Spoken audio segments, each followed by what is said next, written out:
Sur le site archéologique de la cité de David, le quartier palestinien de Silouane est bouclé. Le suspect, âgé de seulement 13 ans, neutralisé. Selon la police israélienne, le jeune Palestinien a grièvement blessé 2 personnes par balle. Ce drame survient au lendemain d'une fusillade ayant fait 7 morts près d'une synagogue, laissant les habitants sous le choc. Écoutez, vous pouvez sortir de chez vous et vous faire poignarder ou tirer dessus. Vous ne savez plus vraiment quoi faire. C'est effrayant, tout simplement effrayant. C'est vendredi soir, pendant les prières du Shabbat, qu'un Palestinien a perpétré l'une des plus sanglantes attaques depuis des années. Réveillé par des cris et des coups de feu, cet habitant de la colonie juive de Neve Yaakov raconte avoir assisté à un massacre.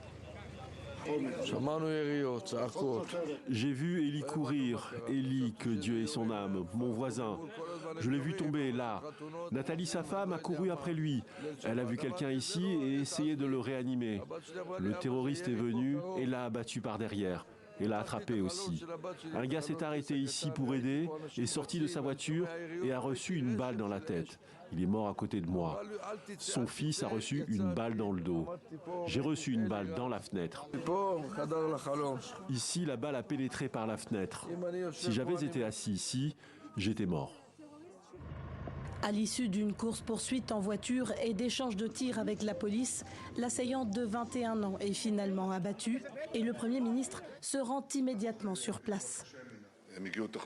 Nos pensées vont aux familles des personnes assassinées et bien sûr aux blessés.